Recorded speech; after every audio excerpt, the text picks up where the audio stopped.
안녕하세요. 네, 이번에 이제 준비한 영상은 스프링 부트로 MVP 백엔드 API 빠르게 개발하기라는 주제인데, MVP가 뭐냐면, MVP는 보통 스타트업 같은 데서 이제 최소 기능 제품이라는 그냥 정말 딱 필요한 기능만 개발을 하는 걸 말을 하거든요. 그래서 뭔가 물류에서 WMS에서 딱 필요한 것만 개발하는 개발하는 걸 보여드리는 그런 영상입니다. 이게 WMS가 일단 뭐냐면 웨어하우스 매니지먼트 시스템이라고 하거든요. 물류에서 그 창고의 재고를 관리해주는 그런 시스템이라고 보시면 되는데, 이거를 왜 WMS를 만드는 걸로 잡았냐면, 한 물류 시스템에 네, 이제 많은 회사에서 물류를 하고 있는데, 근데 사실 물류 도메인이 그렇게 개발자들한테 익숙한 도메인은 아닌 것 같아서 일단 그거를 조금 전달을 드리고 싶었고, 어, 네, 그러면 일단 WMS에 대해, 물류 시스템에 대해서 먼저 좀 설명을 드리겠습니다. 아, 그리고 원래 제가 이거 영상을 조금 찍었는데 지금 다시 찍는 거거든요. 그 전에 찍었던 영상이 하나를 찍는데 그 소리가 좀 잘못 들어가가지고 한 5번을 다시 찍은 적이 있어요. 그래서 그 다음에는 그냥 뭔가 좀 하기가 싫어져가지고, 그래서 원래는 이걸 지금 라이브 스트리밍으로 하려고 했는데, 그래서 이제 라이브 스트리밍을 하려고 하니까 지금 뭐 하루 전에 이걸 신청을 했어야 됐더라고요. 그래서 일단 이번 거는 그냥 녹화로 찍고 있고, 음, 음, 네, 일단 창고 물류를 아주 간단하게 생각해 보면은 이제 입고 물건이 들어오는 거를 보관을 한 다음에 이제 주문에 맞게 내보내는 걸 출구라고 하거든요. 입구랑 출구로 이루어져 있고, 어, 이번에 만드는 영상에서 이제 다루는 WMS는 뭔가 그 로봇들이 움직이는 스마트한 물류센터가 아니라, 그 상하차 해보신 분들은 아시겠지만 그런, 네, 주 사람이 일을 하는 환경에서 이제 사용하는 WMS라고 보시면 되고, 그러니까 뭔가 엑셀 같은 걸로 이제 하던 거를 어느 정도 시스템으로 전산화를 시켜 놓는 그런 시스템이라고 보시면 됩니다. 아, 그리고 WMS를 하게 된 이유가 일단 제가 지금 캐타포에서 물류 시스템을 만들고 있기도 한데, 일단 회사의 시스템이랑은 전혀 관련은 없어요. 회사 거는 훨씬 복잡하고, 그, 특화되어 있는 그런 것들 있죠. 근데 그런 게 없이 아주 범용적인 기능들만 개발을 할 계획입니다. 아, 네. 이 예제를 WMS를 한 거는 어느 정도 이제 좀 복잡성이 있는 엔터프라이즈 애플리케이션을 개발하는 걸 조금 보여드리고 싶기도 했고, 그러니까 그런 걸 약간 경험시켜 드리는 것도 좋을 것 같기도 하고, 그리고, 네. 원래는 쇼핑몰 같은 걸 하려고 했는데, 아무래도 저한테 좀 더 익숙한 WMS를 하는 게 낫겠다 생각해서 고르게 됐습니다. 네, 일단 이제 WMS를 보시면 입구가 있고, 그 입구를 이제 보관을 하고, 보관을 했으면 이제 고객이 뭔가 주문이 들어오면 이제 출고를 해야겠죠? 출고는 일단 출고할 물건을 이제 제품 그 가져와 가지고 그걸 포장을 한 다음에 배송을 하는 그런 프로세스로 되어 있고요. 음, 일단 뭐 로딩 도크라는 게 있는데 물류에는 그 택배 상하차 해보신 분들은 아시겠지만 여기로 이제 대형 화물차가 들어오면은 여기는 항상 원래 열려 있죠. 열려 있어가지고 대형 화물차 들어오면 거기서 이제 하차하잖아요. 아니면 여기서 상차해가지고 그 차가 나간다든지 그런 그거를 이제 로딩 도크, 로딩 베이라고 합니다. 그리고 그렇게 이제 보관을 하면은 이렇게 뭔가 선반 같은 데다가 보관을 하죠. 물건을 싣고, 그리고 이런 선반에서 물건을 꺼내가지고 여기다 다시 실어가지고 포장을 한다든지 이런 식으로 이렇게 박스를 포장을 하고 합니다. 어, 입구 일단 기능을 어떤 기능들을 만들 거냐면 입구를 생성을 하는 게 있고, 그리고 어, 네, 입구에는 이런 게 많은데 여기서 진짜 정말 필요한 것만 넣을 거예요. 너무 그러니까 프로세스를 아는데 굳이 필요 없을 것 같은, 이번에 그 예제를 만들면서 필요 없을 것 같은 기능들은 빼고, 이 도크 같은 것도 사실 넣자면 넣을 수 있는데 너무 커질 것 같아가지고, 사이즈가 너무 커질 것 같아서 이거는 뺐고, 어, 입고 프로세스 고대하는지. 네, 이거는 뭐 공유는 드릴 거라서 읽어보시면 될 것 같습니다. 이 LPN이라는 거는 그 이런 박스나 이런 데 붙어 있는 걸 말을 하는 거거든요. 그 물건을 추적하기 쉽게, 그 창고 내에서 물건을 추적하기 쉽게 관리하는 데 유용한 그런 식별자라고 보시면 됩니다. 이런 바코드처럼 생겨 있고, 네. 이 LPN이 꽤 중요한, WMS에서는 중요한 부분이어서 이렇게 적어놨었고, 근데 이게 제가 한 5개월 전에 적어놓은 거여서 제 기억이 안 나네요. 그리고 네. 출고는 이제 출고 생성이 있고 지품이 있고 검수, 포장, 그리고 배송 및 추적이 있습니다. 그리고 슬라이드도 만들어놨는데 이거 슬라이드를 이제 여기서 이제 저희가 개발할 건 리드 부분은 개발을 안 할 거거든요. 그냥 커맨드 CUD API만 만들 거고, 그리고 좀 더 간단하게 만들기 위해서 레이어드 아키텍처 대신 뭔가 기능별로 클래스를 만들어서 그런 식으로 이제 설명을 드리려고 합니다. 근데 물론 실무에서는 레이어드로 하시는 게 나을 거예요. 네.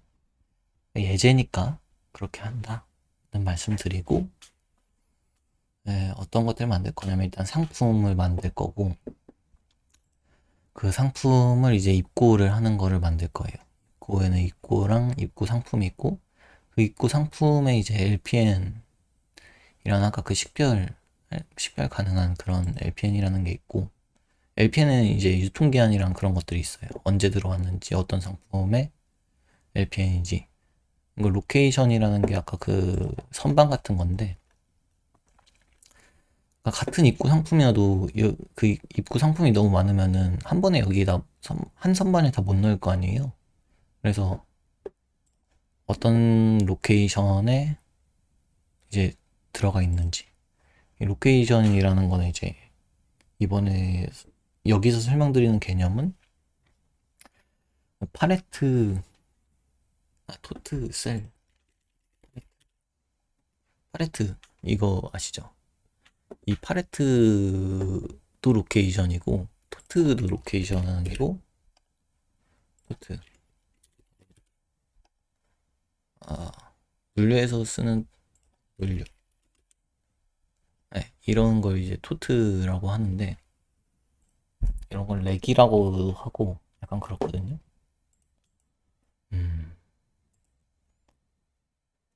무튼 네, 그런 것들을 전부 다 이제 뭔가 물건이 올라가 있는 그런 게 전부 이제 토트고, 그냥 위치 같은 것도 토트가 될 수 있어요.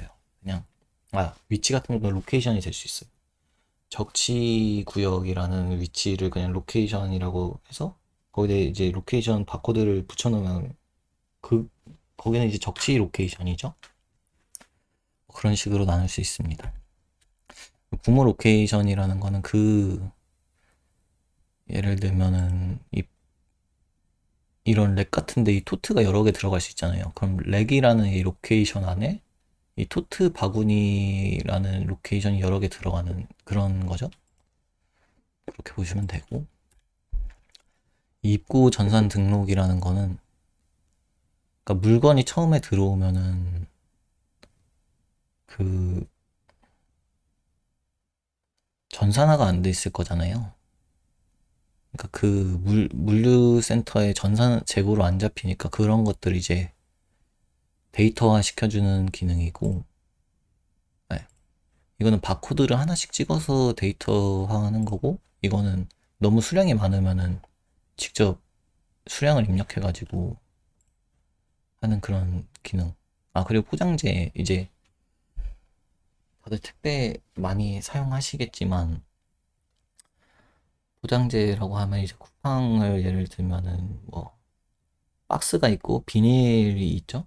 일단 뭐, 비닐이 있고, 박스가 있고, 그리고 아이스박스 같은 것도 있고, 그런 포장재입니다. 그 다음에 만들 게 이제 출고. 물건이 이제 주문이 들어오면은 그거를 이제 그 주문에 대한 출고인 거죠. 출고는 주문 하나에 출고가 여러 개일 수 있죠. 예를 들면 이제 쿠팡에서 뭔가 물건을 아니 어떤 쿠팡에는 판매자가 많잖아요. 그래서 뭐 어떤 상품을 한 판매자에게 주문을 해서 그걸 이제 장바구니 넣어놓고 다른 판매자의 다른 상품도 같이 장바구니에 넣고 주문을 하잖아요. 그럼 뭐 출고가 하나의 주문에 출고가 두 개일 수 있는 그런 거죠. 이 출고 분리라는 거는 그 뭐지? 네, 이거는 나중에 보여드리고, 그리고 출고가 중지되는 경우에 대한 기능이고, 그리고 물건을 담아오는 지품이 있고, 그 다음 포장이 있습니다. 물건을 포장을 한 다음에, 아, 그리고 뭔가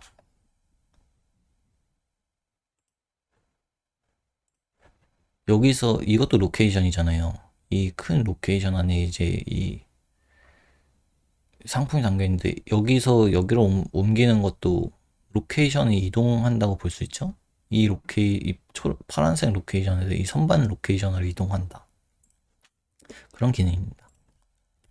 그런 게 있고, 제가 잘못 설명드렸는데 이 로케이션 이동하고 재고 이동이 따로 있는 거는 방금 설명드린 이 여기서 여기로 옮기는 건 이제 재고 이동이라고 보시면 되고, 이 로케이션 이동은 약간 그런 거예요. 여기도 써놨지만, 토트 같은 뭔가 엄청 상품이 많은 거를 그냥 팔레트에 넘긴다거나, 그냥 뭐 지게차가 그 팔레트를 떠가지고 그냥 선반에 쌓는 경우도 있거든요. 엄청 약간 B2B 같은 데서는. 그렇게 큰 대상으로 이동을 할 때는 로케이션 이동이고, 여기서는 조금 작은 대상, 아까 말씀드렸듯이 한 로케이션에 그 상품이 너무 많이 입고되면은 이 선반에서는 그 출고되는 상품들 위주로만 놓고 따로 뭉뚱그려서 보관하는 구역이 따로 있을 건데, 그런 뭉뚱그린 데서 이제 재고를 보충할 때라든지 그럴 때 쓰는 기능이 재고 이동입니다. 그리고 이제 출고를 검수하는 게 있고, 그러니까 그러니까 여기서 지품을 해왔는데 지품이 잘 됐는지 검수를 할 수도 있죠. 그래야 이제 그 고객이 시킨 상품이 제대로 전달이 될 거니까. 그리고 이거는 재고 변경인데, 재고 변경은 예를 들면 이 물류센터, 그러니까 전산에는 이게 10개라고, 여기 있는 재고가 10개라고 잡혀 있는데, 실제로 보면 8개만 있을 수도 있잖아요. 그럴 때 그 수량을 맞춰주는 실물 재고와 전산에 있는 데이터의 수량을 맞춰주는 그런 기능입니다. 네. 뭐 크게는 이렇게 만들 거고, 원래는 지금 끊었어야 됐는데, 어차피 라이브를 한다고 생각을 하면서 만들 거기 때문에 바로 진행을 하겠습니다. 이거 링크는 둘 다 드릴게요. 그리고 원래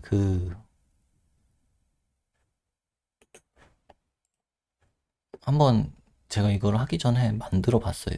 근데 이거랑 완전히 똑같이 가지는 않을 거고, 또 만들 때마다 달라지거든요, 조금씩. 그래서 이번에 뭐 이거를 먼저 보실 분들은 먼저 구경을 하셔도 됩니다.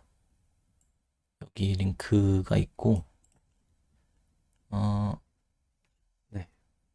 그러면 이제 실제로 만들어 봐야겠죠, 프로젝트를. 이렇게 찍어도 되나 싶긴 한데, 모르겠습니다. 너무 지쳤어요. 아무튼, 그러면,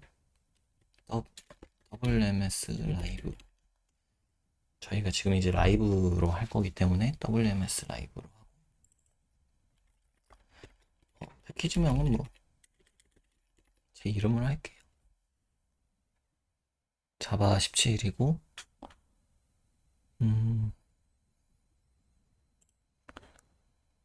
그리고 뭔가 라이브로 하는 게, 일단 스프링부트 3.1에 롬복을 이제 의존성을 추가할 거고, 그러니까 라이브로 하는 게 뭔가 좀 더 소통 같은 것도 잘 될 것 같고, 재밌을 것 같아서 라이브로 하려고 합니다. 그리고 뭐 뭔가 질문해 주시는 거나 뭐 제가 몰랐던 부분 같은 것도 바로바로 피드백을 받을 수 있을 것 같아서. 네. 그리고 스프링 웹이랑 JPA-H2 의존성을 추가해 주시고, IO의 밸리데이션. 이 정도 추가하면 될 것 같습니다. 저는 인텔리제이 얼티메이트 버전을 사용을 하고 있습니다.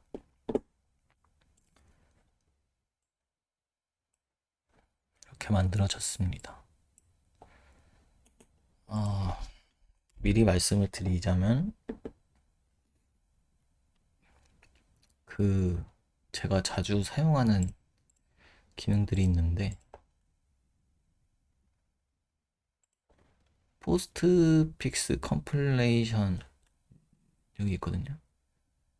AST라는 이 테스트를 자동화해서 만들어주는 그런 게 있고, 이런 것도 뭐, 이거는 어디서 보실 수 있냐면,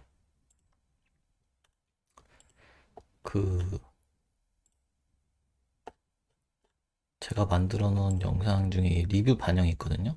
여기서 제가 어떤 플러그인들을 쓰고, 어떤 단축키를 쓰는지 보실 수 있습니다. 아무튼 그렇고, 그리고 지금 플러그인은 이런 것들을 지금 사용을 하고 있습니다. 이것도 아주 만족스럽게. 이거죠, 이거? 프로그레스 바. 그리고 지금 7월 30일인데, 23년 7월 30일인데, 인텔리제이 AI 어시스턴트라는 게 이제 정식 버전에도 추가가 돼가지고, 그것도 사용할 예정입니다.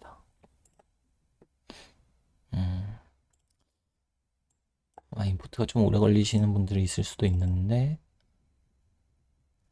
한번 프로젝트를 만들었으면 이제 애플리케이션이 잘 동작하는지를 테스트를 한번 돌려봐야 됩니다. 잘 돌아가고, 그러면 이제 바로 라이브로 보실 수 있게 일단 이거 리드미 좀 추가를 할게요. 리드미를 추가를 하고, 아, 일단 폰트 좀 키워야겠다.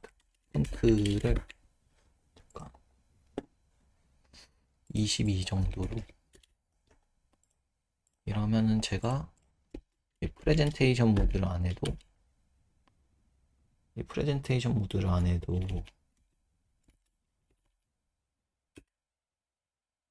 잘, 이 정도는 뭐 보실 수 있을 거라 생각합니다. 프레젠테이션 모드로 하면은 다 좋은데 제가 보기가 힘들어요. 제가 참, 그 코딩을 하는 사람이 안 보여가지고. 아무튼 리드미를 만들고,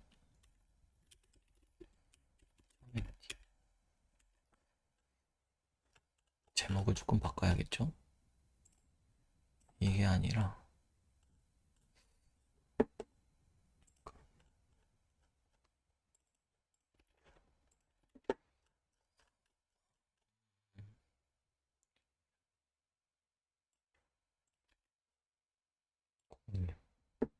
공유를 풀어드려야겠구나.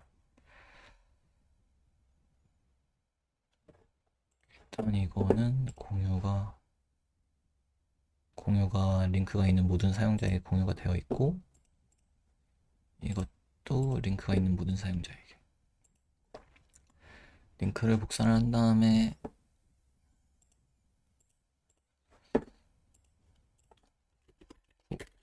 구글 독스 하고 제목도 조금 바꾸겠습니다.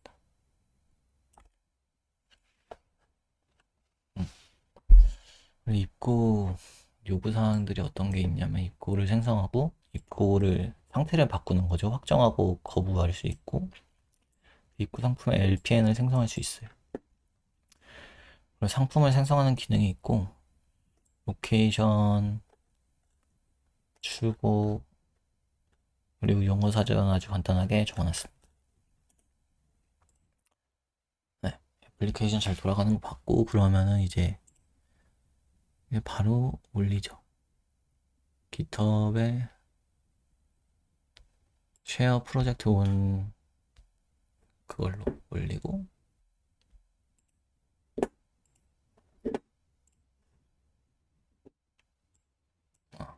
이렇게 해야겠다. 이렇게 프라이빗이 아니라 퍼블릭으로 올리고,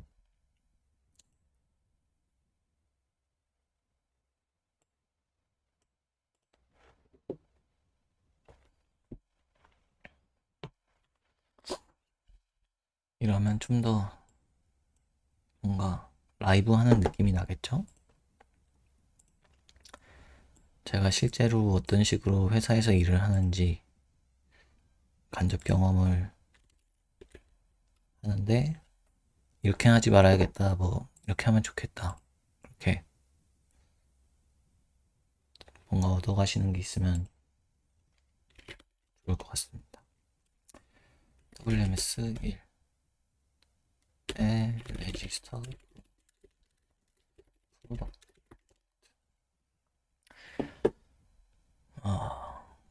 네, 바로 해보죠. 상품을 등록하는 기능을 만들어 보겠습니다.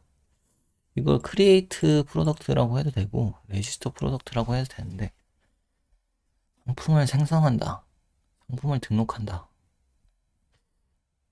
여기 이 전 예제에서는 아마 크리에이트로 했을 건데, 이번에는 한번 레지스터로 해보겠습니다. 똑같이 하면 재미가 없잖아요.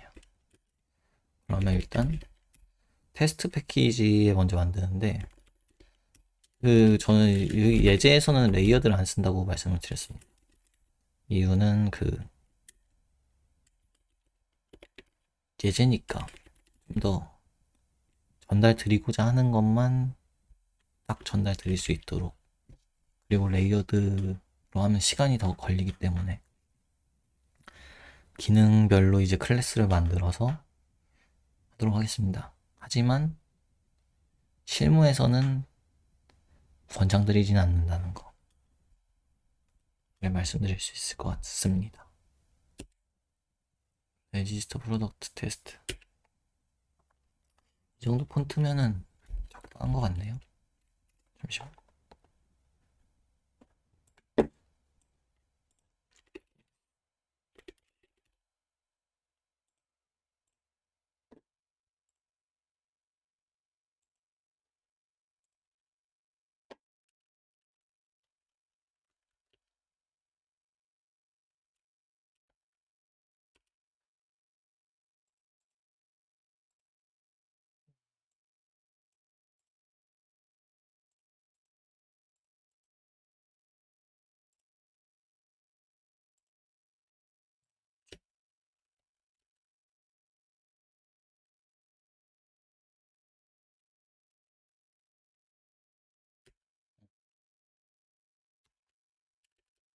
그러면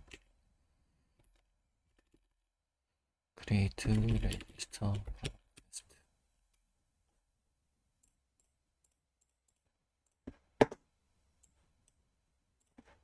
를 만들어주고 테스트를 생성합니다. register 에 상품을 등록한다. 만들어주고 create register create test case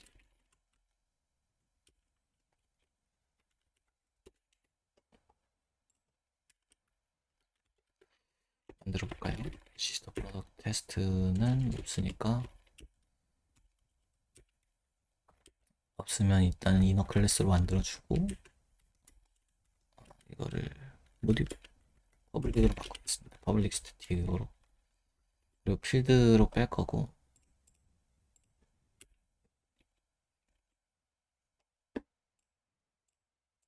셋업으로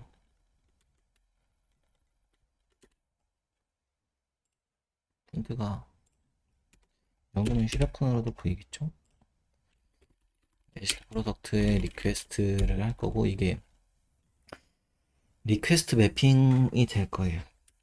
뭔 소리냐면 여기에 이제 컨트롤러가 붙을 거고 뭐 여기에 포스트 매핑 이렇게 되겠죠 나중에. 그런 리퀘스트입니다. 그러면 이제 리퀘스트 바디도 받아야겠죠. 리퀘스트 더 프로덕트의 리퀘스트 이 해당 클래스에서 사용하는 리퀘스트랑 리스폰스는 이너 레코드로 만들겠습니다. 이니셜라이즈 해주고 어떤 것들이 필요하냐면 아까 뭐들이 필요했죠? 이거 조금 보면서 하겠습니다.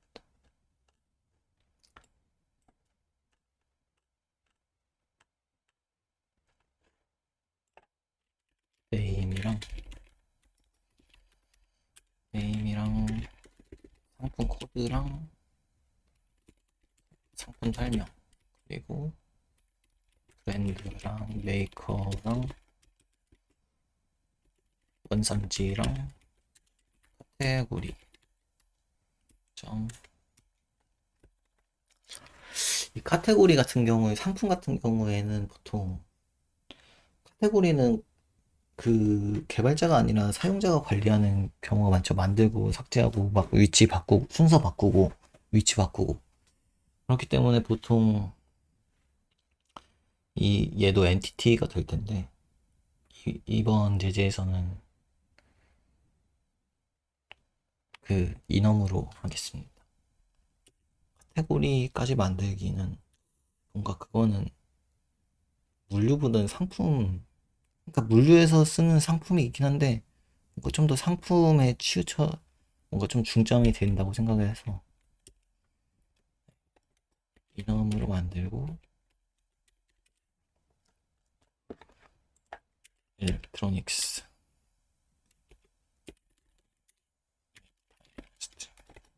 디스크립션 생성자를 만들어주고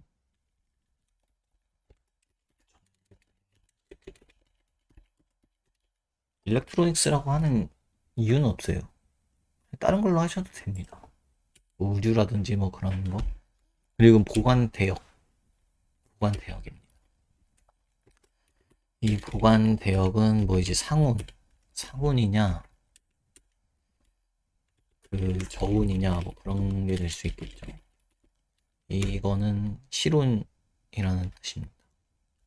방금 이 번역은 이거 트랜슬레이션 플러그인을 사용을 한 거고, 이 플러그인입니다. 트랜슬레이션.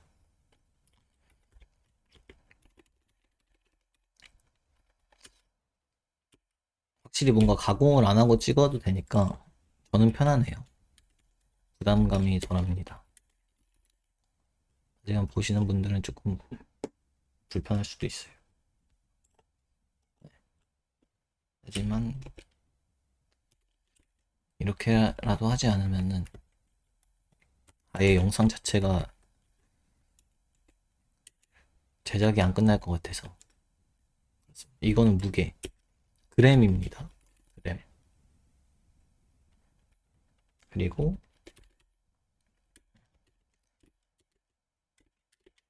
이거는 가로, 너비. 상품의 너비죠. 이렇게 만들겠습니다. 체인지 시그니처 오브 리퀘스트를 하면은 여기에 이렇게 필드가 생깁니다. 사람이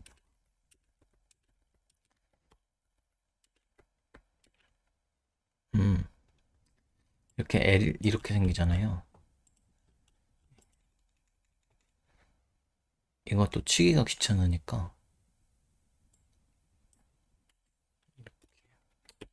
조삼모사인 것 같긴 한데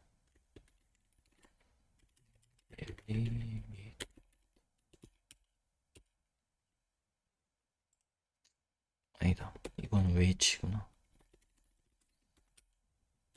방금 이거 AI 어시스턴트 보셨죠?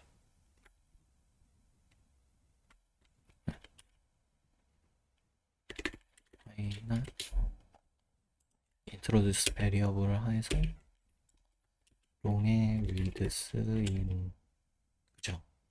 바로바로 추천을 해주네요. 코파일럿도 좋고 이것도 좋은 것 같습니다.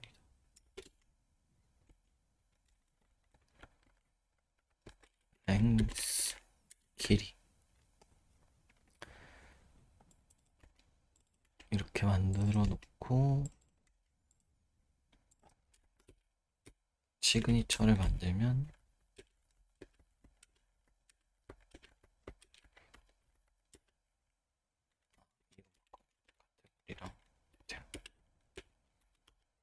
이렇게 만들어집니다.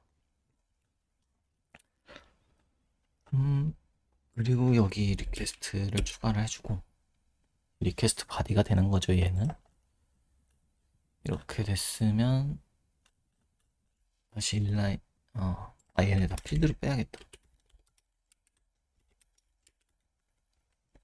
일단 다 빼놓겠습니다. 맞아, 이렇게 필드로 빼놓고 그 생성하면은 딱 이 필드명으로 그 시그니처가 생성이 되거든요. 그렇게 사용하실 수 있습니다. 조금 꼬였네요, 순서가. 이게 기분이고 기분. 여기가 왜 대는 이제 프로덕트 리퍼지토리에 파인드 오를 해서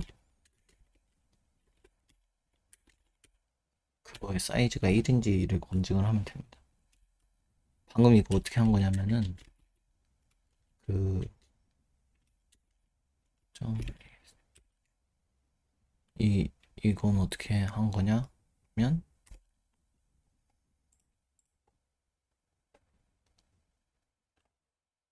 제너럴 어레이즈 포스트픽스 컴플레이션 추가가 되어 있어요. 이걸 제가 따로 추가를 했습니다. 저희 회사에서 팀장님이 알려주신 건데 아주 좋습니다. 생산성을 아주 많이 높여주는 그런 거라고 보시면 됩니다. 왜냐면 이거 치기 귀찮거든요. 이거 어설션즈에서 어설트 J 고른 다음에 여기서 해서 하기 하기 귀찮아서 이렇게 만들었습니다. 일단 이거 리파지토리 없으니까 닫아주고, 이제 기분하고 왜는 이제 끝났으니까 뭘 개발을 해야 될까요? 아, 근데 얘기하다 보니까 그걸 안 했다. 커밋은 안 했다.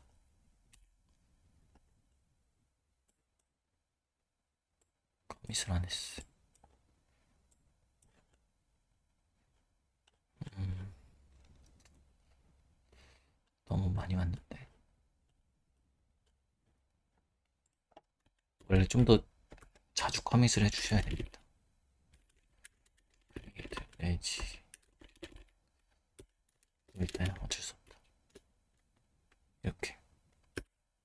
일단 커밋 한번 하고, 그리고 어디 갔지? 여기를 구현을 해주면 됩니다. 리퀘스트, 이게 근데 뭐 로직이라고 할 게 상품을, 아, 상품, 리퀘스트에서 필요한 관에서 상품을 도메인을 생성하고 저장한다. 이게 다거든요. 그래서 아직 뭐 로직이라고 할 게 없는데 일단 이거 밸리데이션을 뭐 해주겠습니다. 요청이 들어왔을 때 얘네가 요청에 대한 밸리데이션을 해줘야겠죠. 간단하게 이게 널인지 뭐 웨이트 무게가 0 이하인지 그런 것들을 검증을 하면 돼요. 오, 이런 것 제가 전에 한번 만들어 놔서 그런지 바로바로 해주네요. 이렇게 코파일럿이 이렇게 스프링의 어설트를 써가지고 이게 널이거나 공백이면은 여기 걸리는 거거든요. 그래서 스트링은 해즈 텍스트로 해주고 이 객체들은 난널인지만 비교를 하고 숫자 타입도 널인지 비교를 한 다음에 이제 0인지 이게 비교를 할 수 있습니다. 네, 그리고 리퀘스트.to 도메인으로 to 도메인이라는 걸로 이제 프로덕트를 만들어줘요. 없으니까 일단 프로덕트 클래스를 먼저 만들고 일단 퍼블릭으로 바꿔줄게요. 퍼블릭으로 바꿔주고 to 도메인.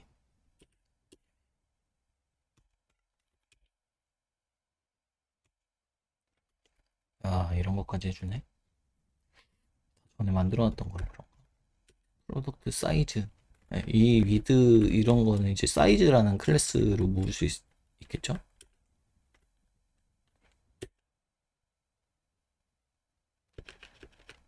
좋네요.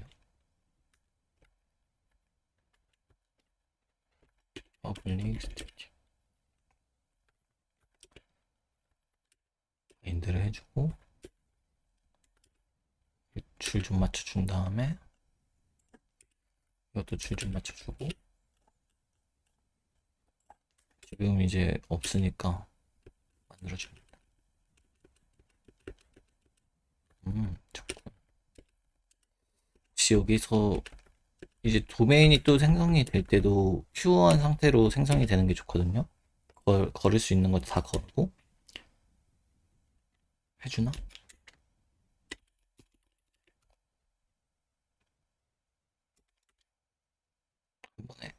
한 번에 안 되나? 안 되네요. 바인드 한번 하고 셀트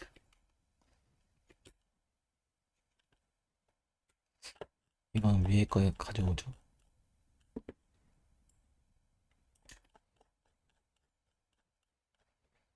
위에 거 가져온 다음에 하나만 더 추가하면 돼요. 상품 크기는 필수입니다. 그리고 여기 밑에 있는 검증 로직은 프로덕트 사이즈가 생성이 될 때 해줘야겠죠. 그래만 빼고 근데 이게 이렇게 보면 좀 익스트랙 메서드 해서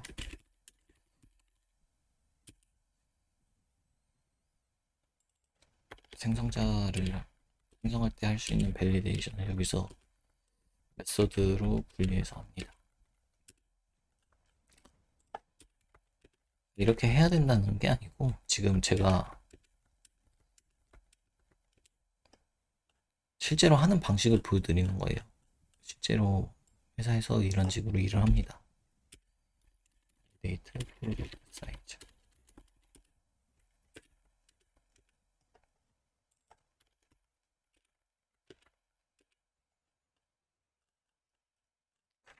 그렇게 해놓고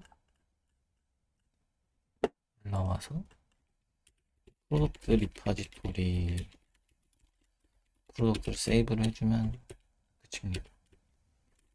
리파지토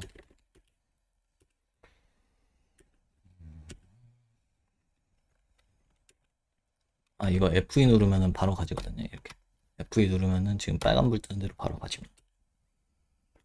세이브 메서드 만들어주고 상품을 저장하는데 맵으로 저장을 하도록 하겠습니다. 왜 웹으로 저장을 하냐면 일단은 웹으로 저장을 하는 그러니까 일단 메모리 JPA 지금 엔티티가 아니잖아요. 프로덕트가 일단은 설계를 할 때 엔티티로 바로 안 만들고 뭐 이런 식으로 하기도 합니다. 그러니까 엔티티를 먼저 DB를 먼저 생각하고 만들다 보면은 나중에 이제 변경하기가 좀 어려워가지고 일단은 유연하게 먼저 그냥 포조 스타일의 그냥 자바 클래스 도메인을 만들어 놓고 그렇게 작업을 합니다.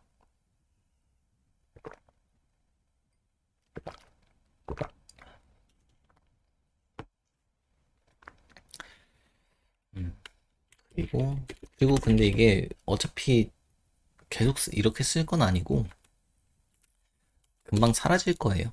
근데 이런 뭐라고 해야 되죠? 그 공사 현장을 보시면 일단 공사 초반에 그 가벽을 설치하고 막 그 지렛대 같은 것들을 막 세워놓잖아요. 그래서 막 공사하시는 분들이 거기로 막 지나다니면서 작업을 하잖아요. 이것도 그런 거라고 보시면 돼요. 그러니까 어차피 그 공사가 다 끝나면은 없어지잖아요. 그런 뭐 봉이나 가벽이나 그런 것들.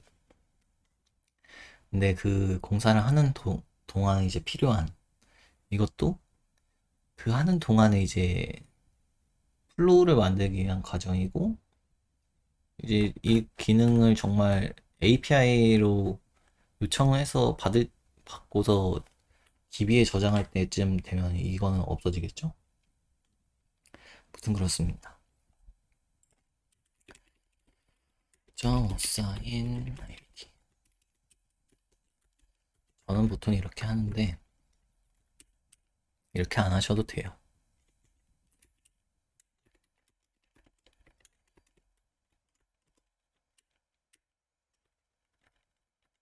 저는 이게 편해서 그렇게 하는 거여서. get id.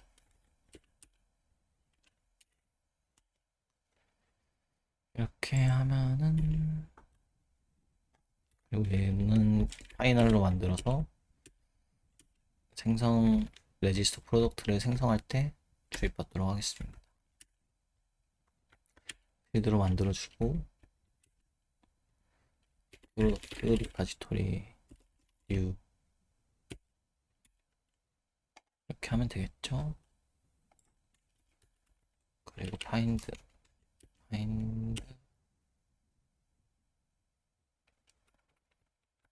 여기 assert j core API에는 assertions.assert 얘를 임포트 하시면 됩니다.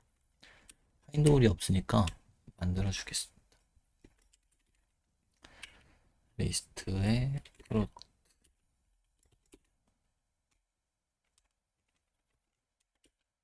이렇게 만들어주고 테스트 해볼까요?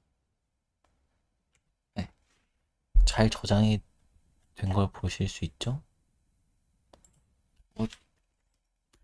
디버그를 해서 한번 볼까요? 이건 컨트롤 D 누르면은 디버그 모드입니다. 보면은 프로덕트 리파지토리에 프로덕츠가 하나가 있고 저희가 방금 만든 프로덕트가 들어 있습니다. 그래서 어설션을 해서 통과가 됐죠. 사이즈가 1인 게. 네, 그러면은 이제 이렇게 프로덕트 리파지토리를 만들었고, 아, 큰일 났다. 이거 자꾸 말을 하면서 하다 보니까 커밋이 보이네요. 너무 많이 갔어요. 보통 이 정도 하면은 저는 그냥 이거 롤백을 하고 하거든요. 롤백은 커맨드 옵션 Z, G 누르면 이 롤백 체인지 뜨는데 롤백하고 다시 만드는데 그냥 하겠습니다. 예제니까. 하지만 커밋에서 잘게 쪼개시는 게 좋습니다. 하지만 저는 지키지 않았죠. 아무튼 뭐라고 해야 될까? 레지스터 프로덕트 구역 이 앞에 숫자는 왜 다냐면 나중에 PR을 보는 사람이 읽기 편하라고 다는 겁니다. 결국에 이것도 저희가 만드는 것도 누군가 읽는 거잖아요. 읽기 쉽게 만드는 게 중요합니다. 물론 저도 잘 못하고 있긴 하지만. 캐릭터가 왜 붙었지? 돌려볼까? 난 분명 이렇게 만들었는데. 커밋할 때 알아서 바꿔줬나 보다. 커맨드 커밋. 그러네, 바뀌네. 알아서 겟터를 붙여버리네요, 이게.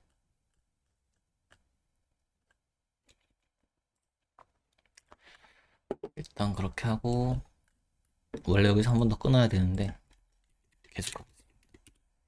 이거 API 콜하는 것까지 그냥 한 방에 원테이크로 갈게요.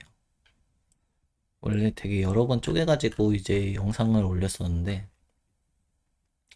너무 수고스럽더라고요. F6 누르면 이제 Move Inner Class to Upper 레벨로 빠지거든요. 이렇게 하시면 됩니다. 테스트 한 번만 더 보려고. 잘 돌아가죠? 그리고 카테고리를 빼서 일단 일단 빼요. 사이즈 빼고 다시 돌려봐요. 잘 돌아가고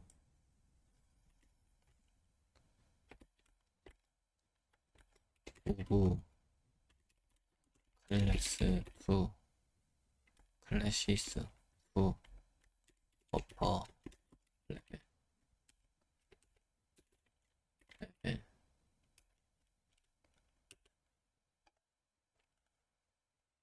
그러고 얘네를 일단 도메인으로 관리되는 애들 먼저 다 도메인으로 빼겠습니다.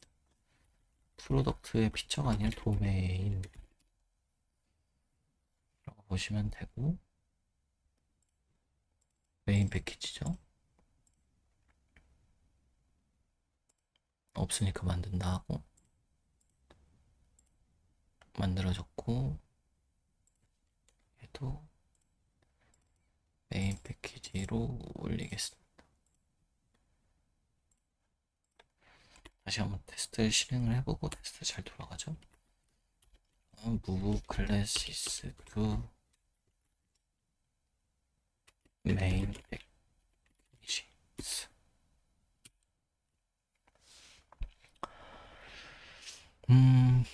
이렇게 했고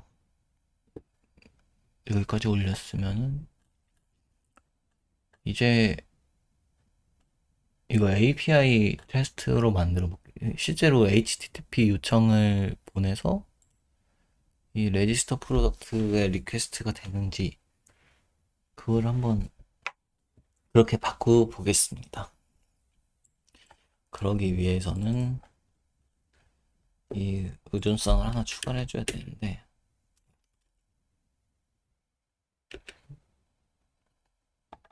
뭐지 이게?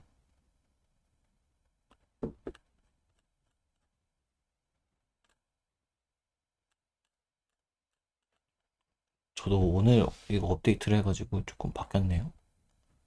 봐봐. 뭐야?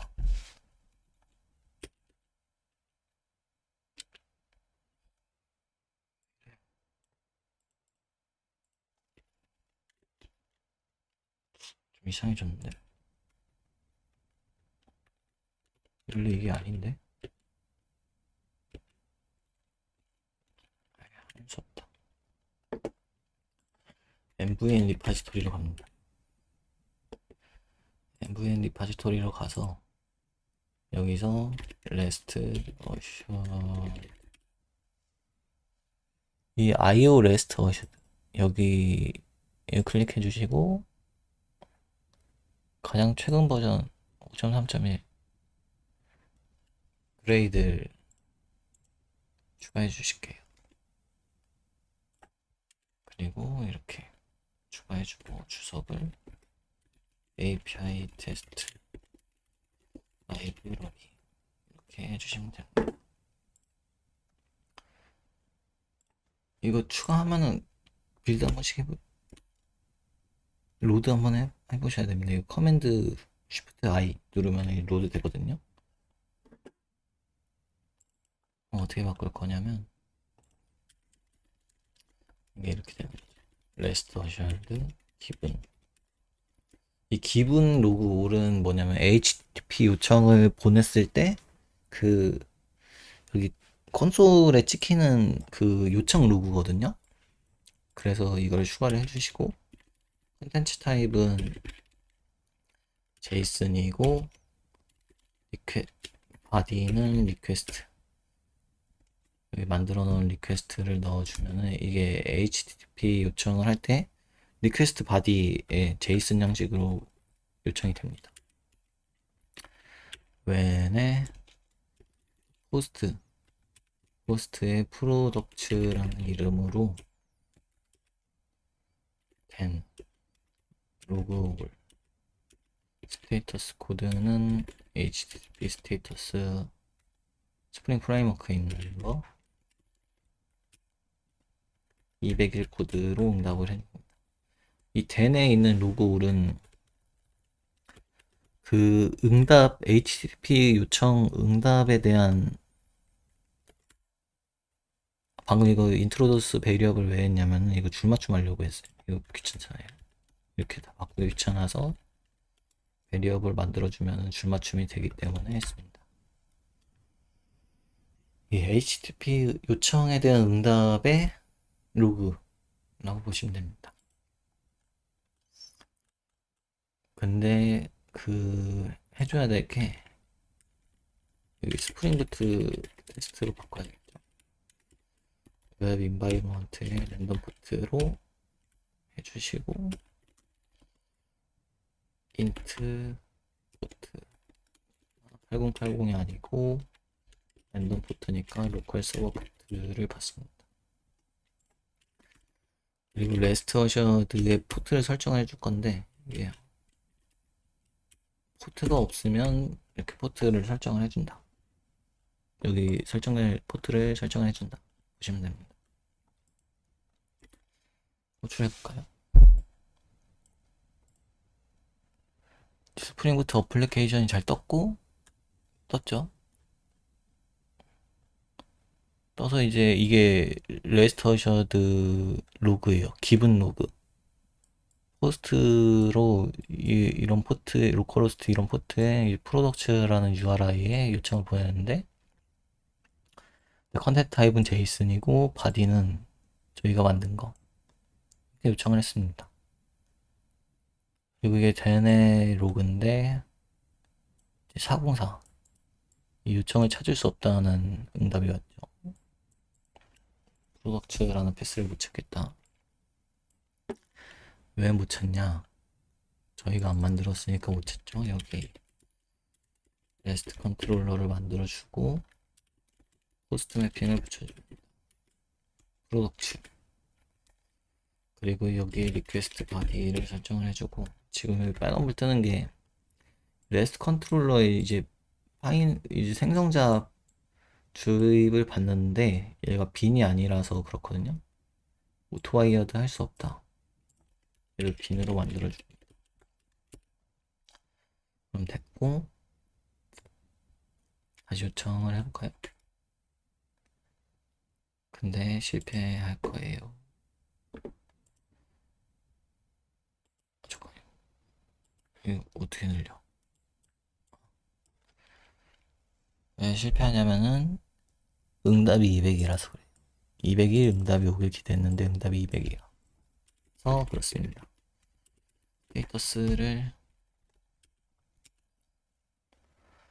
해주고 그리고 지금 이제 리퀘스트 바디의 밸리데이션을 이렇게 하고 있는데 이 자카르타 밸리데이션으로 바꾸겠습니다. not blank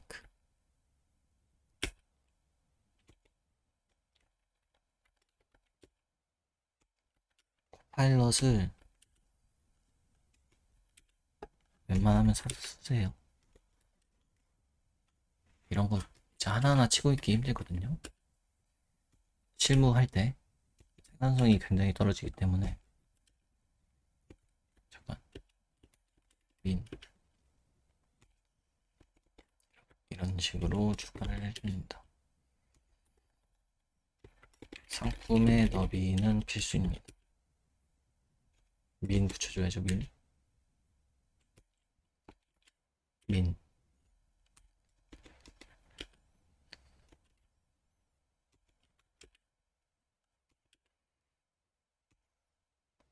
그리고 여기를 없애줍니다. 왜 저는 보통 이런 식으로 하거든요. 그러니까 리퀘스트로 들어오는 거는 이렇게 자카르타 밸리데이션을 이용하고 뭔가 도메인 같은 거 생성할 때는 이렇게 게터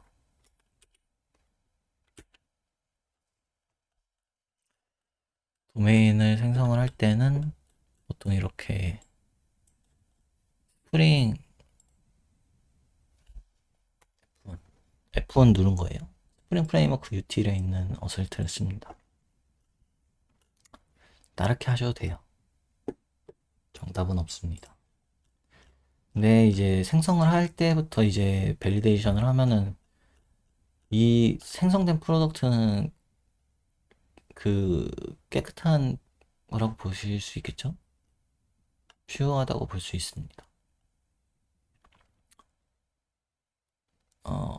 패스트 페일이라고 보시면 돼요. 실패할 거는 빠르게 실패를 해야지 이제 나중에 뭐 서비스 레이어에서 서비스 레이어까지 들어왔는데 거기서 이제 또 거기서는 그 비즈니스 로직을 밸리데이션을 해야겠죠? 그 비즈니스 로직에 대한 밸리데이션, 그 서비스 레이어에 맞는 밸리데이션을 하면 되는데 거기까지 막 너린 상태의 프로덕트가 들어와가지고 뭐 그러면은 또 거기서 막 널 체크하고 막 그러면 이제 그 코드가 좀 지저분해지는 경향이 있어가지고 최대한 빨리 실패하게 생성할 때부터 이런 이게 통과를 하지 못하면 생성이 안 되게 막았습니다. 다시 돌려볼까요, 테스트? 상태 코드도 201로 바꿨으니까 아마 통과할 거예요. 실패하네. 그쵸. 실패하는 이유가 프로덕트 리파지토리가 파인드 우르랜데 1이 아니래요. 나는 분명 저장을 했는데 왜 그럴까 보시면은 이 프로덕트 리파지토리를 지금 오토와이어를 하지 않고 사용을 하고 있어서 그렇습니다. 오토와이어 붙여줄게. 다시 돌려보면 성공을 하죠.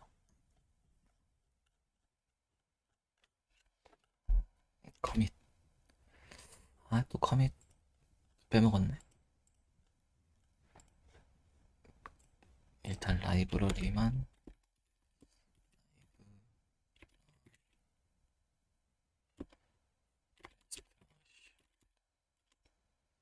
API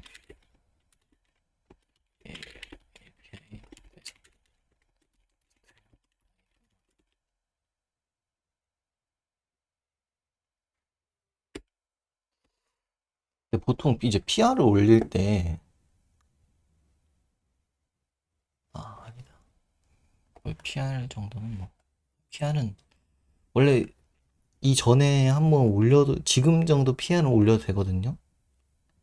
지금 이제 동작하는 걸 이렇게 PR을 올린 다음에 다음 스텝에서 이제 JPA 엔티티로 전환을 해줘도 되는데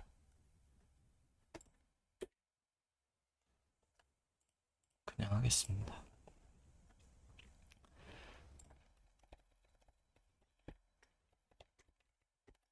스터 프로덕트 스프링 빈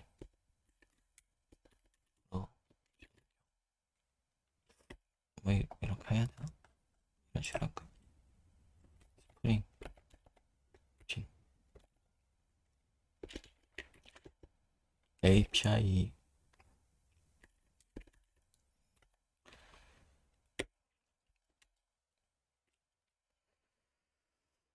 커밋 메시지 쓰기가 참 어렵습니다. 아, 이거 7이 두 개네. 이거 8로 F2 누른 거예요. F2. 여기서 커밋 메시지 바꿀 수 있습니다. 그렇게 했으면 지금 이 API 테스트를 이제 막 나중에 여러 군데서 쓸 거거든요. 근데 매번 이거 해주기 힘들잖아요. 그래서 이거를 클래스로 빼겠습니다. 커먼 패키지 있는 클래스로 뺄 건데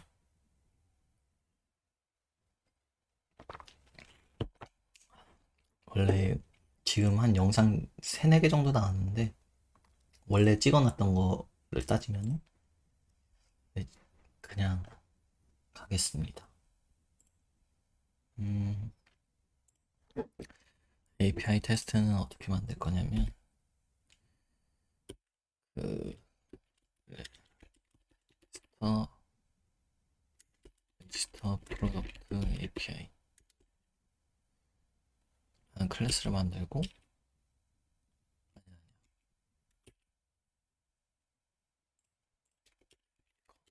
너무 많이 갔어요. 커먼에 API 테스트라는 클래스를 만들고 화면을 나눠서 이거 화면 나누는 건 스플릿 앤드 무브 라이트거든요. 이거 어떻게 이거 합치고 나누고 이거 그 영상 찍다 보니까 나누고 합치고 이거 마우스로 맨날 하기가 귀찮아가지고 했는데 이거 원래 없는 건데 그 뭐지 키맵 아마 여기서 추가해줬던 것 같아요.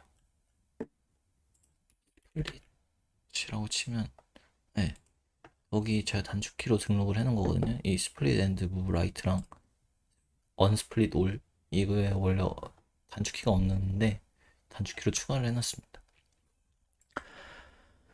그 API 테스트로 만들었으면은 얘네를 옮겨줍니다.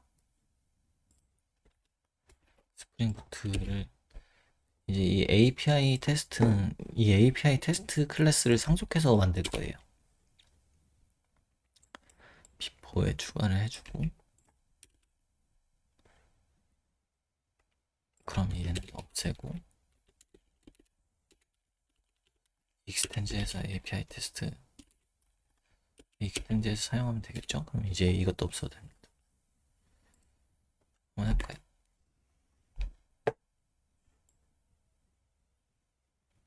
잘 됐고 커밋 create API 테스트.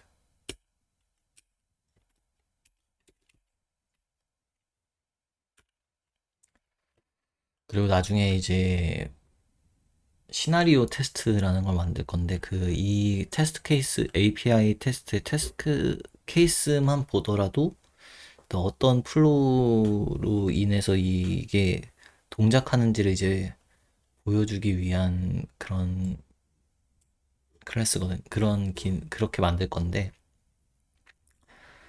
그러기 위해서는 시나리오라는 클래스를 만들어줘야 됩니다. 시나리오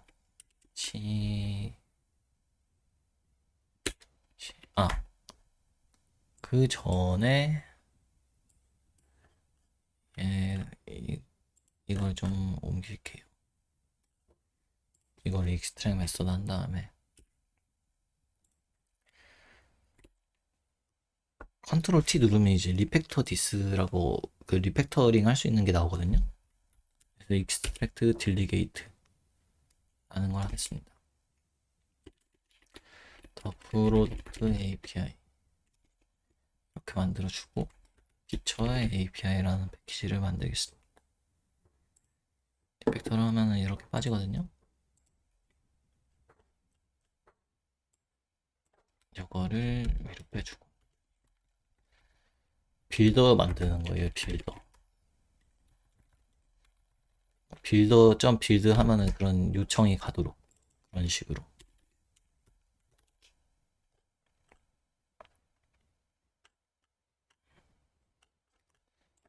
빌더 어떻게 만드냐면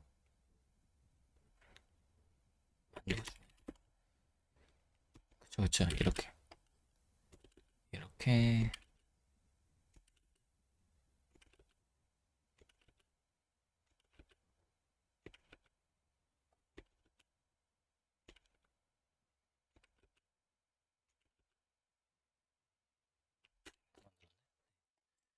다 만들었고 이제 이렇게 쓰는 거죠. view register product API를 만들고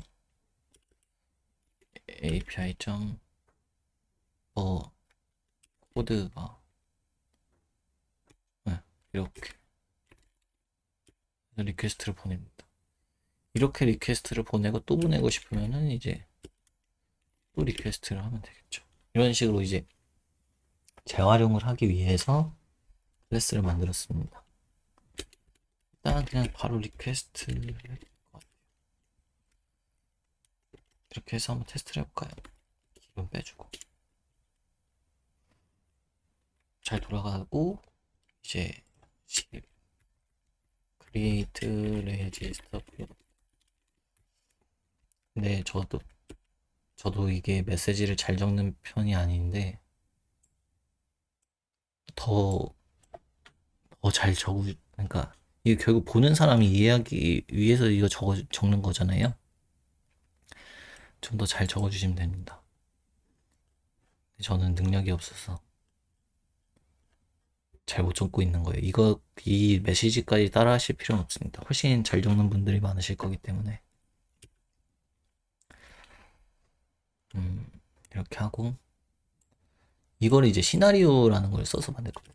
시나리오 하면, 시나리오의 레지스터 프로덕트 리스트 이런 식으로 만들 건데, 클래스가 없으니까 커먼에 시나리오라고 만들어 줍니다. 이름이 시나리오 레지스터 프로덕트가 스태틱이고 이렇게 되겠네요. 근데 여기서 또 재활용이 안 되거든요. 지금 제 사용이 리퀘스트에 리턴을 시나리오로 바꿔줍니다. 그리고 API를 호출한 다음에 new 시나리오를 해주면은 이렇게 계속 쓸 수 있어요. 참 좋죠? 한번 해볼까요? 일단 테스트는 실패할 거고 여기 일단 건 다음에 보면은 프로덕츠라는 요청을 보냈죠. 그리고 또 보냅니다. 프로덕트라는 요청을 또 보내는데 여기서 아, 두 개가 저장이 돼서 이제 사이즈가 2가 된 거죠. 지금 사이즈가 1이어서 실패를 했습니다.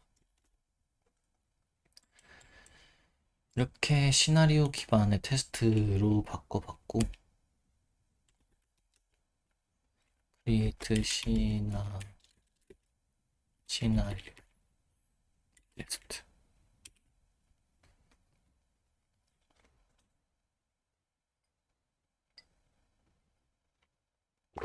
네, 이제는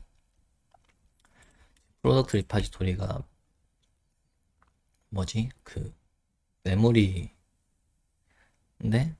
같은 메모리긴 하지만 H2로 바꾸고 얘를 JPA 엔티티로 만들겠습니다. 그래야 진짜로 실제 실무에서 사용을 할 수가 있으니까. 이거는 조금 이전 코드를 보면서 만들겠습니다.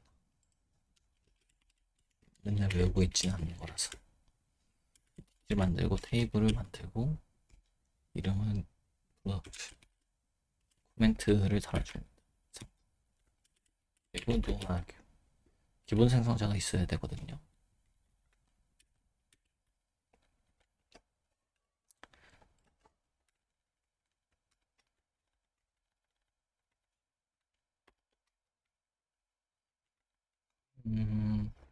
이제 여기다 붙이면 id가 있어야 되고 generate value가 stretch가 identity에 코멘트 컬럼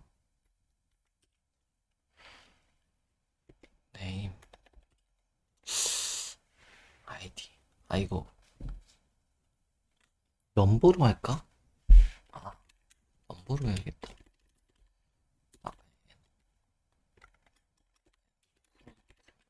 id 말고 잠깐.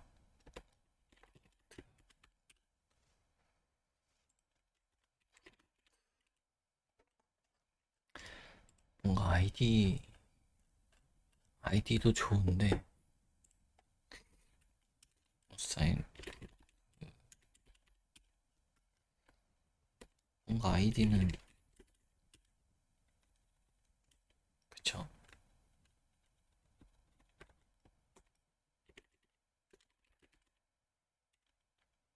그치. 넥스트 프로덕트 넘버 웬만하면 줄임말 정말 안 쓰거든요. 그니까 뭐 NO CD 코드 CD로 줄이고 막 그런 거 별로 안 좋아하는데 이 넘버로 쓸까 NO로 쓸까? 근데 NO로 써도 이거는 좀 알아보기 쉽더라고요. 그래서 이거는 NO라고 쓰겠습니다.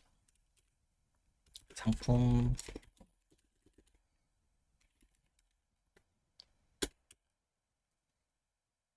여기는 상품명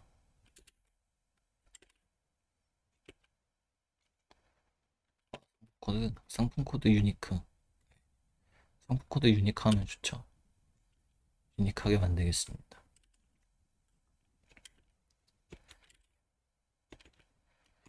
저 유니크 그러니까 상품 코드는 유니크 해야 되는 게 정책 같은 거라고 볼 수 있어요. 정책이라고 볼 수 있고 그 정책은 이제 비즈니스 로직에 나타나야 되니까 추가를 해주도록 하겠습니다. 코드에.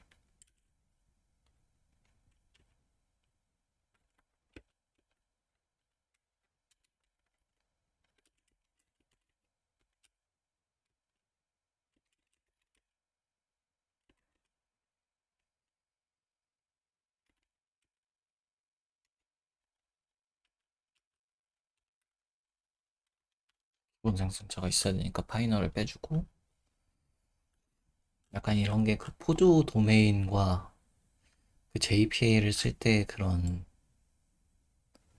퀘리라고 해야 되나? 그런 거라고 볼 수 있죠. 다 만들었나? 여기 컬럼을 붙여주고 코멘트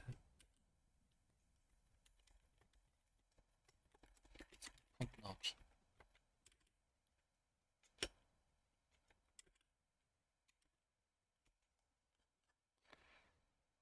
여기 이렇게 돼 있구나.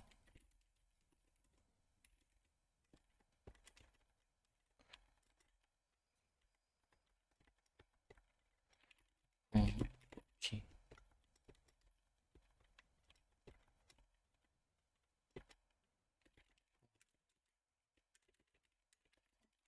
길이.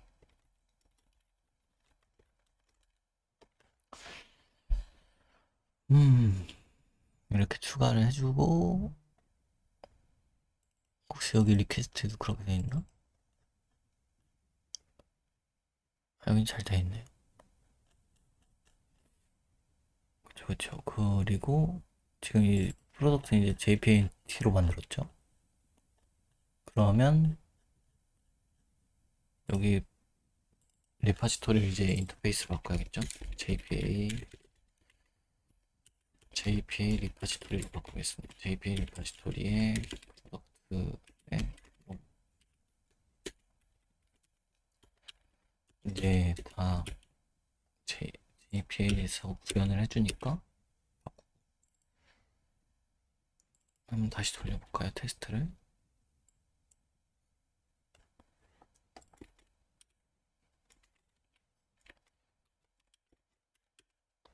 잘 돌아가네요. 근데 이게 요청을 보내면 쿼리를 항상 확인을 해야 되거든요. 어떻게 잘 쿼리가 나갔는지. 지금 아마 쿼리가 안 찍힐 거예요. 그것을 어떻게 확인하냐? 일단 커밋 먼저 하고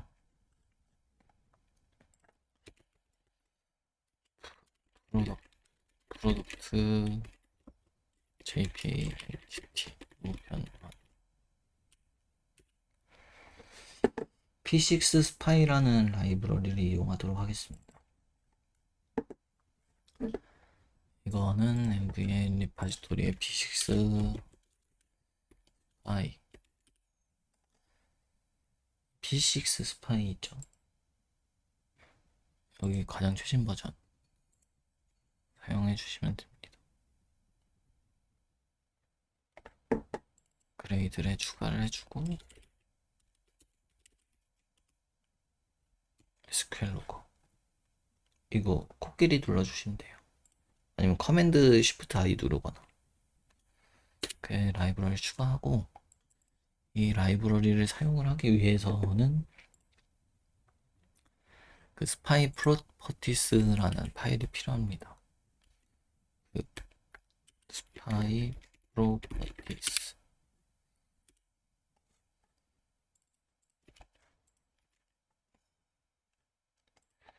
여기에 이제 어딨냐? 아 이거 로그 메시지 어떻게 찍힐지 설정할 수 있거든요. 한번 해볼까요?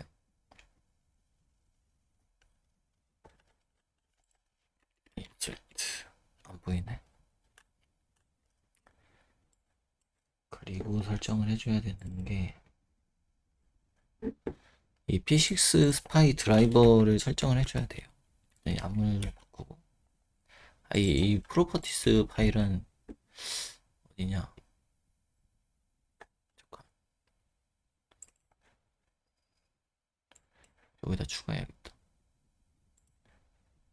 그 파일을 새로 만들어서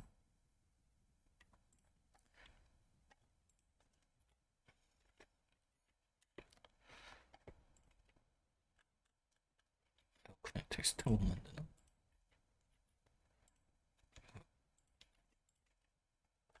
이거 추가해 주실 수 있도록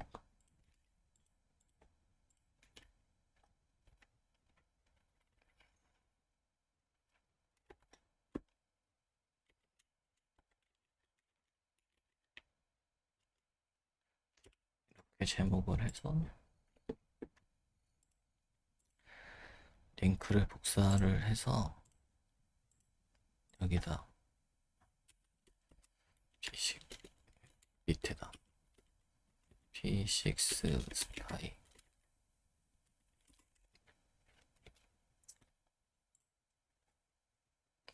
여기다 공유를 해놓도록 하겠습니다. 그리고 이제 YAML 파일을 정의를 해줘야 되는데 스프링의 JPA 하이버네이트에 일단 AutoDDL을 크리에이트로 해줄게요. 애플리케이션이 생성이 되면 이제 저기 뭐지? 테이블 DDL을 실행을 하는 거죠. 물론 이거는 상용에서는 절대 사용하시면 안 되는, 상용에서는 펜본이나 벨리 데이트로 사용하시면 됩니다. 테스트니까 이렇게 하는 거예요. 드라이버 클래스 네임. 여기서 이제 드라이버를 P6 스파이 드라이버를 사용을 해야 되고, 그쵸. 여기도 WMS 드라이버. 여기 JDBC 앞에 H2 바로 들어가기 전에 P6 파일을 추가를 해주셔야 됩니다. 이렇게 해놓고 다시 돌려볼까요?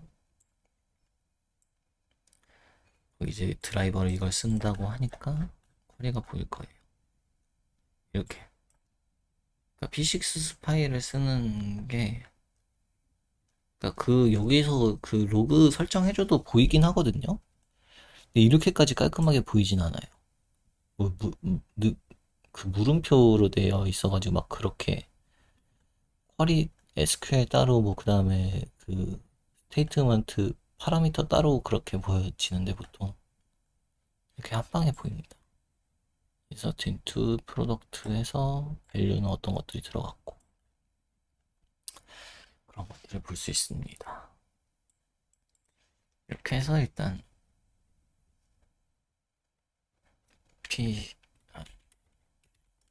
P6 스파이 추가 해주고 그 다음에 이 API 테스트의 문제가 뭐냐면 그 격리가 안 되거든요. 그러니까 이 API 테스트가 이제 나중에 막 여러 개가 되면은 스프링부트 애플리케이션을 여러 번 띄울 수가 없잖아요. 그래서 이제 스프링부트 애플리케이션이 재활용이 되는데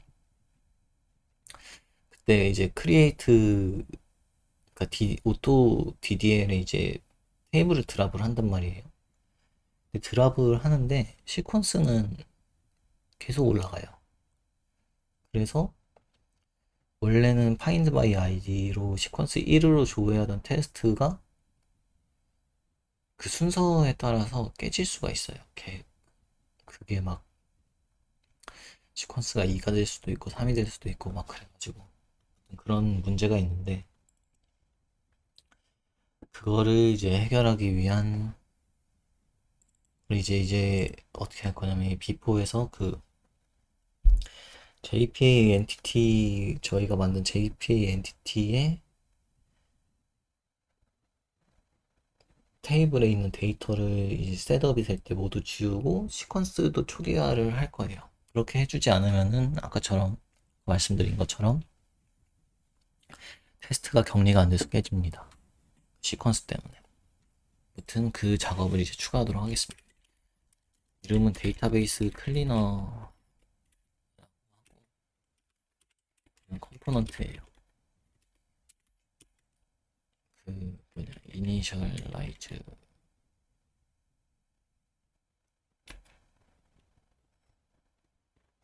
셔널라이징 추가해 주시고 이거 익셉션 없어도 되니까 빼고 그 JPA 엔티티 매니저에서 JPA 엔티티에 이제 테이블명을 전부 받을 거거든요. 이 테이블명 있잖아요. 이 테이블명들을 받아와가지고 전부 트렁케이트 시키고 그 테이블의 시퀀스를 초기화를 해줄 거기 때문에 엔티티 매니저를 사용합니다.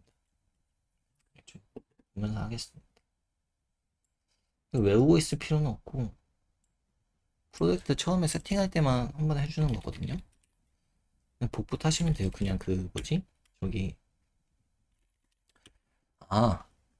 그러네. 제가 여기다 이거 안 달아드려도 어차피 지금 그 GitHub 리파지토리로 가지니까 이미 여기 GitHub 리파지토리로 올라가 있을 거니까. 그러네. 여기서 그냥 그 P6 굿바이 복붙 하셔도 되겠다. 이거 빼겠습니다. 이거는 있을 필요가 없구나.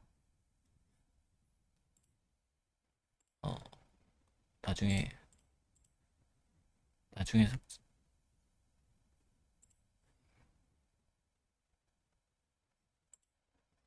이거는 삭제를 하겠습니다. 그러네. 아무튼 네. 이 엔티티에 스트림을 돌면서 그 뭐지? 이 테이블이라는 애노테이션이 있는 그 엔티티로 필터링을 한 다음에 그 엔티티 테이블의 네임 속성을 꺼내서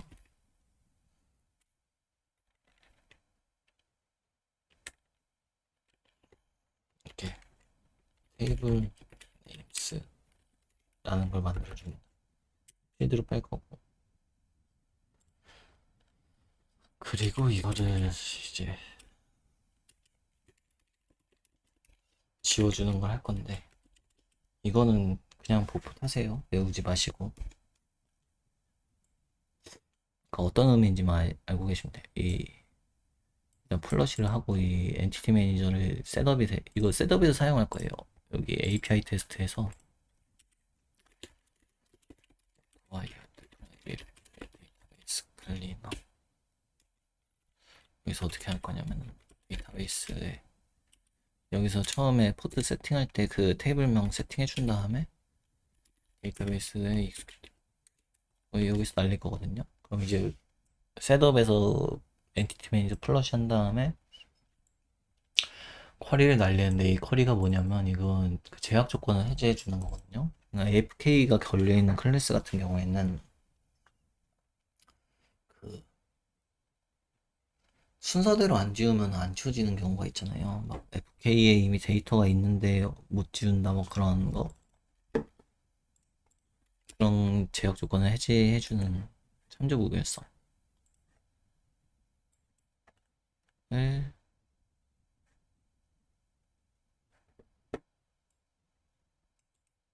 해제해 주는 그런 겁니다. 이거 찾아보시면은 됩니다.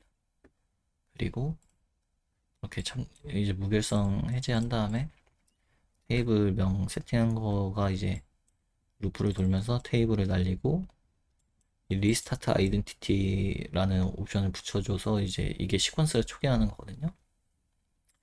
실행하고 다시 참조 불결성 켜주고, 그렇게 셋업해서 이제 데이터 데이터를 전부 다 깔끔하게 지운 다음에 시퀀스도 초기화하고 이게 돌아가는 거죠. 다시 돌려보겠습니다.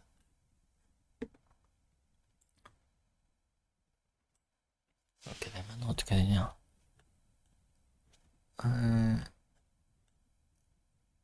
글씨가 너무 커가지고 폰트를 너무 키웠더니,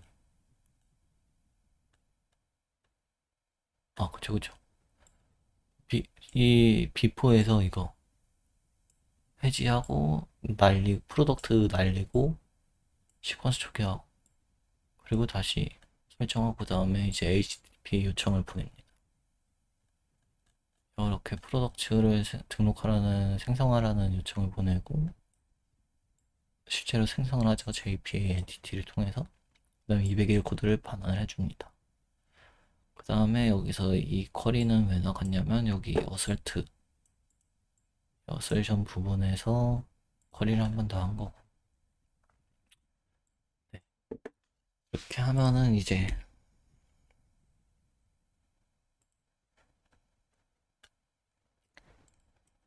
데이터베이스 클린,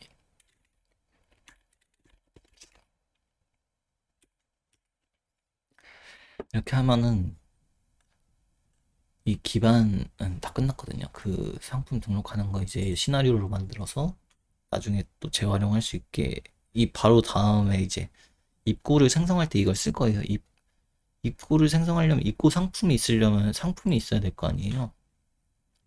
그때 사용을 할 거고 그리고 이제 테스트 케이스가 여러 개가 됐을 때 그 초기화 해줄 수 있는 데이터베이스 클리너도 추가를 했고 얘도 JPA 엔티티로 바꿨습니다. 뭐 더 할 게 없죠. 아, 그쵸. 까먹었다. 이거 추가해.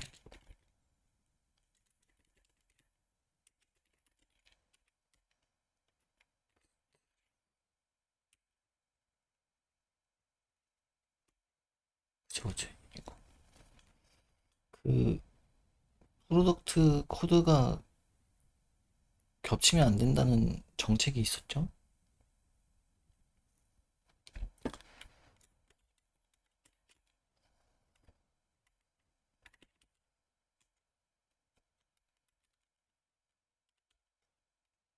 아, 근데 이거 왜 파인드 오르로 하냐면, 여기 뭐, 프로덕트 리파지터리 파인드 바이 그 다음에 이렇게 해도 되잖아요. 왜 오르로 하냐면, 상품이 하나밖에 없잖아요.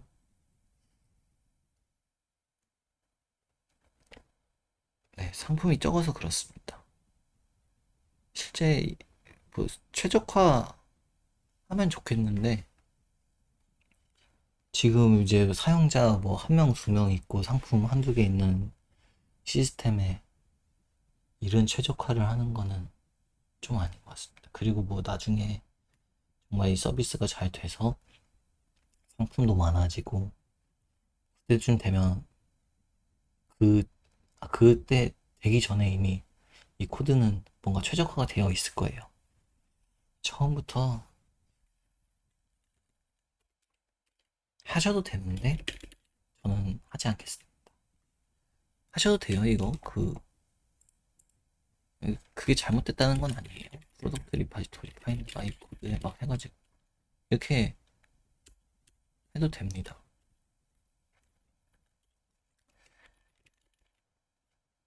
그쵸, 이거 PR 할 때 이거 코멘트 한번 달릴 수 있어요. 이렇게 하면은 뭐 상품이 많아졌을 때 어떻게 될 건데요. 그렇게 그 코멘트가 달릴 수 있는데, 네.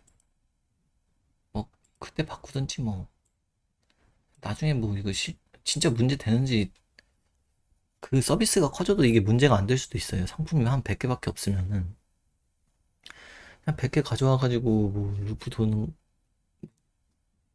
전혀 문제가 없을 수도 있습니다. 문제 있을 때 바꾸는 걸 선호를 하기 때문에. 네. 밸리데이트, 이그지스트, 코드 이그지스트라고 해야 되나? 이그지스트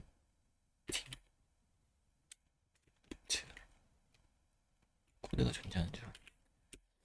이런 거 AI한테 맡기면 이름 좀 바꿔달라고 할까?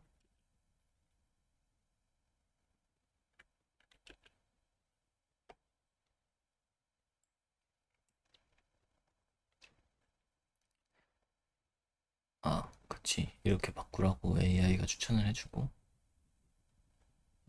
뭐, 그, 메소드명은 더 좋은 거,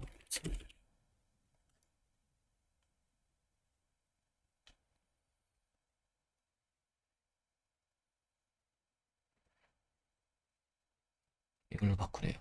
밸리데이트 프로덕트 코드 이그지스트 바꾸겠습니다. 어, 이거 훨씬 직관적이네요. 밸리데이트 프로덕트 코드 이그지스트 제품 코드가 존재하는지 확인. 오케이. 이렇게 해서 그리고 이거는 이제 인트로듀스 파라미터를 해서 코드만 받도록 하겠습니다. 이렇게 하면은 이제 상품을 등록하는 기능을 개발이 끝났고, 이 다음번에는 입구를 생성하는 작업을 하겠습니다. 네. 오늘은 PR 올리는 것까지만 해요. 상품 코드 중복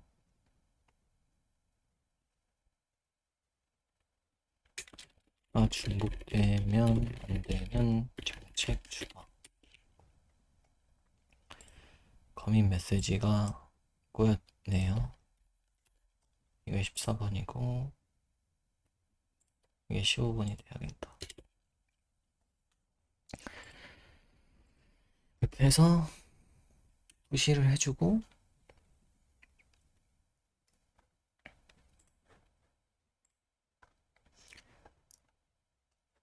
PR을 올리겠습니다.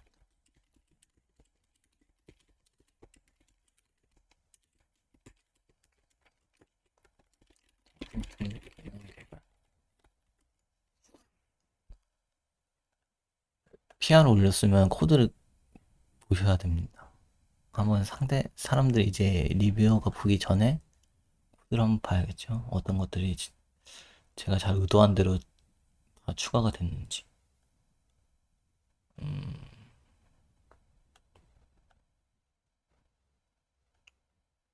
근데 뭐 아직까지는 로직이라고 할 게 없어가지고 뭐 내가 크게 볼 건 없을 것 같긴 한데 습관적으로 확인을 해주시는 게 좋습니다.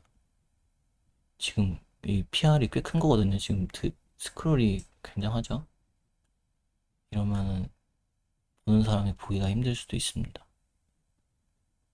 그래서 보통 이 전에 이 API 테스트를 만들기 전에 한번 PR을 올리던지 여기까지 만들고 JPA로 변환하기 전에 PR을 올리던지 한번 하는 게 좋았을 텐데 일단 이 영상을 진행하다 보니까 그렇게 된 것 같고 PR도 좀 더 작으면 좋겠죠. 읽는 사람이 이렇게까지 스크롤 내리면 뭘 봐야 될지 잘 안 보일 수도 있습니다. 집중력이 떨어지기 때문에 그런 것들을 약간 고려를 해서 PR을 올려주시면 됩니다. 스크롤이 엄청나죠.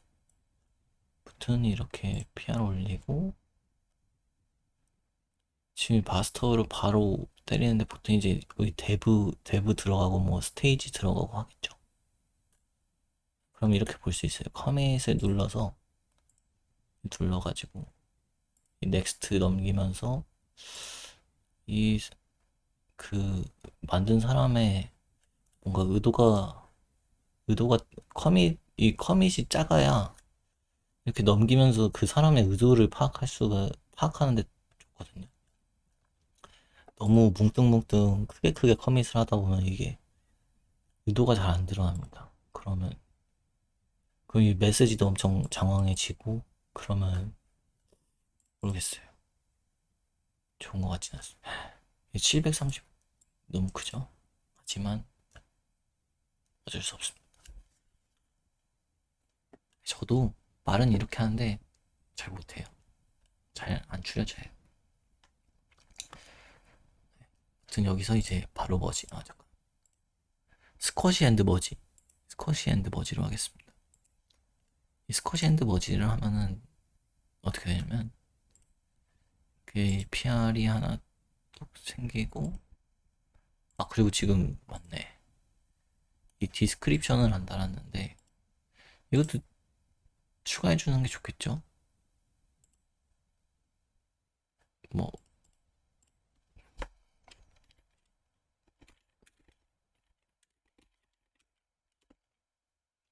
대용 상품 입출 상품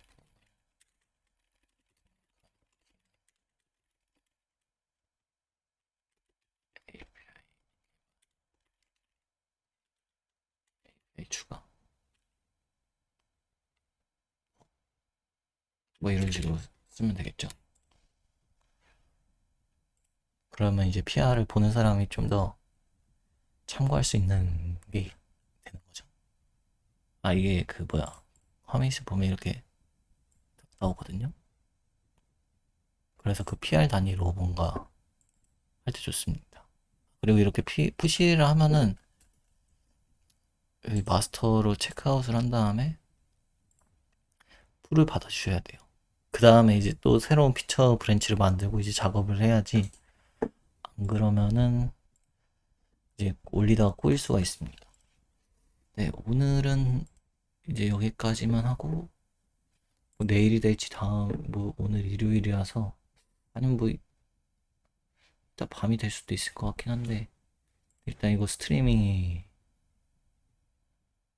됐을 때 하는 게 좋으려나? 무튼 다음번에는 이 입고를 개발해 보도록 하겠습니다. 지금 좀 복잡한 도메인이라고 했는데 아직까지는 이게 로직이라고 할 게 없어가지고 좀 그냥 간단한 CUD여서 되게 좀 지루하실 수도 있거든요. 네, 조금 이제 LPN이라는 게 등장하고 막 이런 기능들이 조금 생기다 보면은 좀 로직이 복잡해지는 것들이 있어서 그런 것들을 어떻게 또 해결할 수 있는지 그런 거를 보면은 또 지루하지만은 않을 수도 있으니까 참고 봐주시면 감사하겠습니다. 네, 마치겠습니다.